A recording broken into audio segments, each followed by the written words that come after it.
The SEALs gave up on their commander, then the legendary female sniper brought him back. The night was thick with silence, broken only by the distant hum of generators and the low wind moving through the compound. Inside the forward operating base, Navy SEALs sat scattered in small groups, cleaning weapons, staring at the ground, avoiding eye contact. Something was wrong. Their commander sat alone near the edge of the tent, helmet off, hands resting on his knees. His eyes were open, but empty. The man who once led raids with absolute confidence now looked like a shadow of himself. Weeks earlier, an ambush had gone wrong. Men were lost, decisions were questioned, and since that night, the commander hadn't been the same. Orders came late, his voice lacked certainty. In combat, hesitation was deadly, and the team felt it. The SEALs whispered when he wasn't listening. "He's done. He's not fit to lead anymore. We can't trust him in the field." No one said it out loud, but the unit had already given up on him. Even the most loyal operators began preparing for reassignment, believing their commander was finished. A broken leader in the most dangerous environment on Earth was a liability. Then the helicopters arrived. Dust exploded into the air as rotors thundered overhead. The SEALs looked up, shielding their eyes. This wasn't a resupply run. This was different. From the aircraft stepped a woman. She moved calmly through the chaos, rifle case slung over her shoulder, posture relaxed but unmistakably lethal. Some of the younger SEALs exchanged confused glances. "Who's that? A contractor? No, that Patch." Whispers spread fast. She was a legend. A female sniper whose name never appeared in headlines, whose missions were buried so deep they didn't officially exist. She had turned impossible situations into survivable ones, and now she was here. Her eyes scanned the base once, then stopped on the commander. She didn't ask questions, she didn't salute, she simply walked toward him. The SEALs watched, uncertain, curious, skeptical. Why would she be here? Why now? And most of all, what could even a legend do for a commander everyone else had already written off? This was United War, and the moment that would change everything had just begun. The camp slowly returned to its routine, but the tension didn't fade. Every SEAL kept stealing glances toward the woman who had just arrived. She stood near the operations tent, calm and unreadable, as if the noise and chaos around her didn't exist. The commander finally looked up. For the first time in days, his eyes showed recognition. "You shouldn't be here," he said quietly. She met his gaze without hesitation. "That's what they said every time before I changed the outcome." Her voice was steady, no sympathy, no judgment. Inside the briefing tent, the air felt heavier. Maps covered the table. Red markers showed where the ambush had happened, where men were lost, where the commander's confidence died. The SEALs stood along the walls, arms crossed, faces guarded. Some respected her reputation, others doubted it. "She's just a sniper," one operator muttered under his breath. "What does she know about command?" She heard it. She ignored it. Instead, she turned to the commander and pointed at the map. "Show me where you hesitated." The room went silent. Slowly, he reached out and tapped position near the ridge. "There," he admitted. "I waited. I thought I could save everyone." She nodded once. "That pause cost lives," she said, flat, honest. "But it doesn't mean you're finished." The commander clenched his jaw. "My team doesn't believe that anymore." She turned to face the SEALs. "Then they've forgotten something.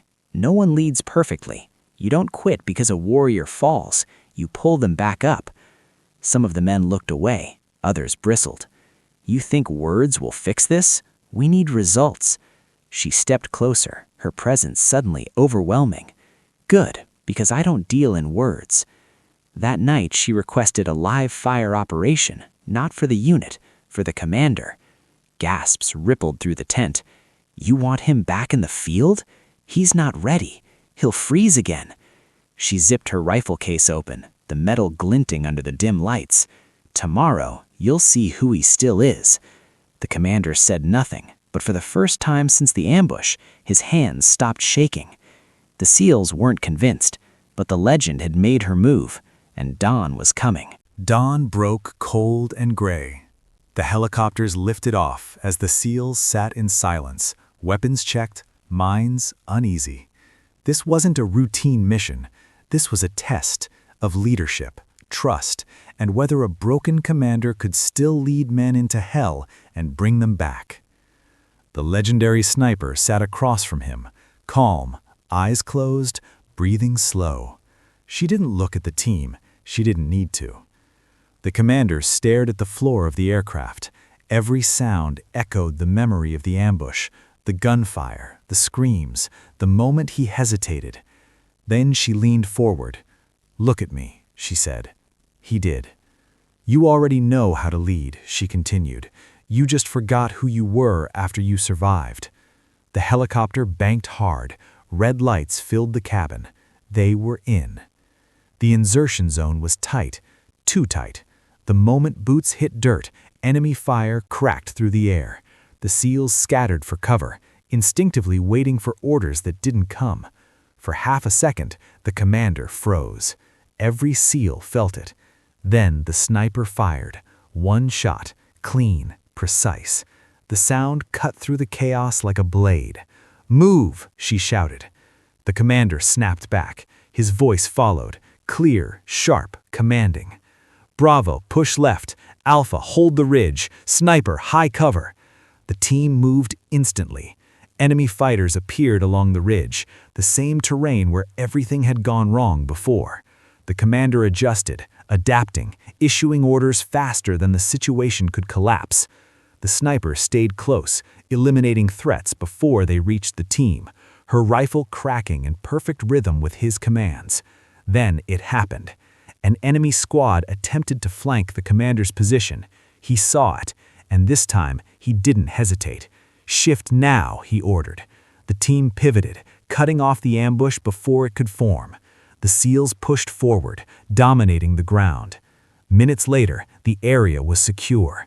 No casualties, no chaos, just heavy breathing and stunned silence. The SEALs looked at their commander.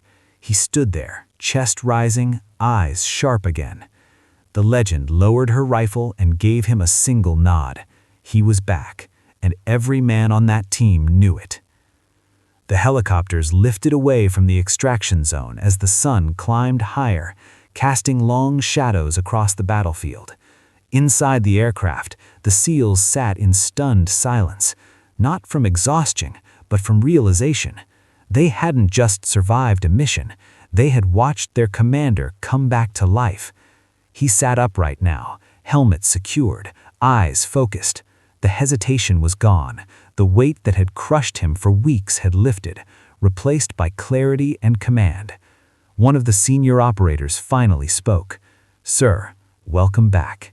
The words carried more meaning than any medal. Back at base, the team gathered in formation. Dust still clung to their gear. Faces were hardened, but changed. The legendary sniper stood off to the side, packing her rifle, already fading into the background as legends often do. The commander stepped forward. "I failed you once," he said. "I won't pretend otherwise. But today, you followed me again, and you saved each other." No one looked away. Then he turned to her. "You didn't just save my command, you saved me." She met his eyes briefly. "You saved yourself," she replied. "I just reminded you who you were." The SEALs watched as the commander did something none of them expected. He saluted her, not out of protocol, out of respect. The team followed, one by one, raising their hands in silent acknowledgement of the woman who had walked into their broken unit and rebuilt its heart without ever asking for recognition. She shouldered her rifle case and turned toward the waiting helicopter. No speeches, no applause, just results.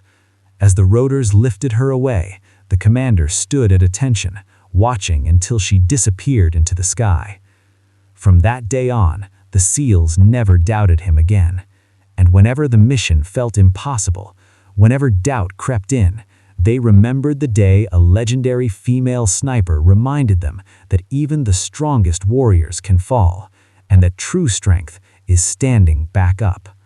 This was United War, where legends aren't born from perfection, they're forged in the moments when everything is almost lost.